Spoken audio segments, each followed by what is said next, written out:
Day 1 30 days of breakfast ಚಾಲೆಂಜ್ನ ಮಾಡೋಣ ಅಂತ ಅಂದ್ಬಿಟ್ಟು ಮಾಡ್ತಾಯಿದ್ದೀನಿ. ಇವತ್ತು ಬ್ರೇಕ್ಫಾಸ್ಟ್ಗೆ ಬಿಸಿಬೇಳೆ ಬಾತ್ ಮಾಡ್ತಾಯಿದ್ದೀನಿ. ಸೊ ಇಲ್ಲಿ ನಾನು ಒಂದು ಮುಕ್ಕಾಲು ಬಟ್ಲಷ್ಟು ಬೇಳೆ ತೊಗೊಳ್ತಾ ಇದ್ದೀನಿ. ಬೇಳೆ ಇದು ನಾನು 2 ಥರ ಬೇಳೆ ತೊಗೊಳ್ತಾ ಇದ್ದೀನಿ. ಹೆಸರು ಬೇಳೆ ಮತ್ತು ತೊಗರಿಬೇಳೆ 2 ತೊಗೊಳ್ತಾ ಇದ್ದೀನಿ. ಬೇಕಾದರೆ ನೀವು ಯಾವುದಾದ್ರೂ ಒಂದನ್ನು ಬೇಕಾದ್ರೂ ಸಹ ಹಾಕ್ಕೋಬೋದು. 1 ಕಪ್ ಅಕ್ಕಿಗೆ ಸೊ ಮುಕ್ಕಾಲು ಕಪ್ ಬೇಳೆ ಹಾಕ್ಕೊಳ್ತಾ ಇದ್ದೀನಿ. ಸ್ವಲ್ಪ ಕಡಲೆ ಬೀಜ ತೊಗೊಳ್ತಾ ಇದ್ದೀನಿ. ಇನ್ ಕೇಸ್ ನಿಮ್ಗೆ ಏನಾದರೂ ಹಸಿ ಬಟಾಣಿ ಬೇಕಾದ್ರೂ ಹಾಕ್ಕೊಳ್ಬೋದು. ಸೊ ನಾನಿಲ್ಲಿ ಕಡಲೆ ಬೀಜ ಹಾಕ್ಕೊಳ್ತಾ ಇದ್ದೀನಿ. ಸೊ ಇದನ್ನು ಇಷ್ಟನ್ನು ಹಾಕಿ ಮಿಕ್ಸ್ ಮಾಡಿ ಸೊ ಒಂದು ಕುಕ್ಕರ್ ಇಟ್ಟು ಕುಕ್ಕರಲ್ಲಿ ಚೆನ್ನಾಗಿ ಒಂದು 2ರಿಂದ 3 ಸರಿ ತೊಳೆದ್ಬಿಟ್ಟು ಬೇಯಿಸ್ಕೋಬೇಕು. ನುಣ್ಣಿಗೆ ಬೇಯಿಸ್ಕೋಬೇಕು. ನಾರ್ಮಲಾಗಿ ಅನ್ನ ಮಾಡೋದಕ್ಕೆ 2 ವಿಜಿಲ್ ಮಾಡ್ಕೊಳ್ತೀವಿ. ಇದಕ್ಕೆ ಒಂದು 3 ವಿಜಿಲ್ ಬಂದರೆ ಸಾಕಾಗುತ್ತೆ. ಇನ್ನು ತರಕಾರಿ ಅಂತಂದರೆ ಬೀನ್ಸ್ ಸ್ವಲ್ಪ, ಕ್ಯಾರೆಟು, ಒಂದೇ ಒಂದು ಆಲೂಗಡ್ಡೆ ತೊಗೊಂಡಿದ್ದೀನಿ. ಸೊ ಇದನ್ನು ಸಹ ಕುಕ್ಕರ್ಗೆ ಹಾಕಿ ಬೇಯೋಕ್ಕೆ ಇಡಬೇಕು. ಅದು 3 ವಿಜಿಲ್ ಬಂದಾಗಿದೆ.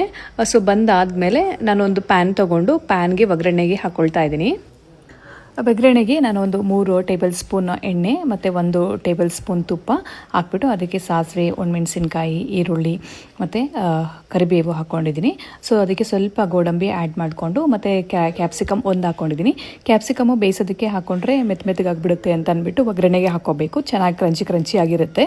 ಸೊ ಇದನ್ನೆಲ್ಲ ಒಗ್ಗರಣೆ ಎಲ್ಲ ಆದಮೇಲೆ ಸ್ವಲ್ಪ ಟೊಮೊಟೊ ಏನು ಕಟ್ ಮಾಡಿ ಇಟ್ಕೊಂಡಿದ್ದೆ ಅದನ್ನು ಸಹ ಹಾಕ್ಬಿಟ್ಟು ಚೆನ್ನಾಗಿ ಸ್ವಲ್ಪ ಕುದಿಸ್ಕೋಬೇಕು. ಟೊಮೊಟೊ ಚೆನ್ನಾಗಿ ಆಯಿಲಲ್ಲಿ ಫ್ರೈ ಆದಮೇಲೆ ಸ್ವಲ್ಪ ಹುಣಸೆಹಣ್ಣು ರಸ ಹಾಕ್ಕೊಂಡು ಅದು ಮಸಾಲೆ ರೆಡಿ ಆಗಿಬಿಡುತ್ತೆ.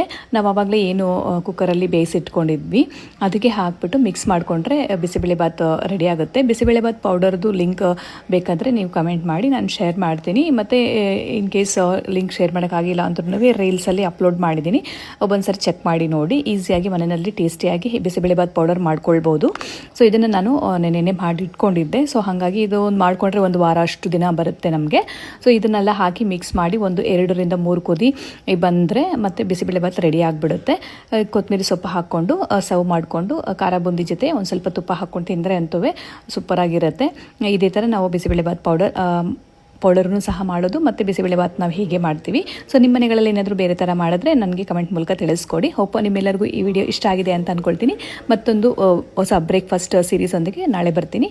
Thank you so much. Please like ಮಾಡೋದನ್ನು ಮರಿಬೇಡಿ, ಶೇರ್ ಮಾಡಿ, ಕಮೆಂಟ್ ಮಾಡಿ, ಯೂಟ್ಯೂಬ್ ಚಾನಲ್ನ ಸಬ್ಸ್ಕ್ರೈಬ್ ಮಾಡಿ.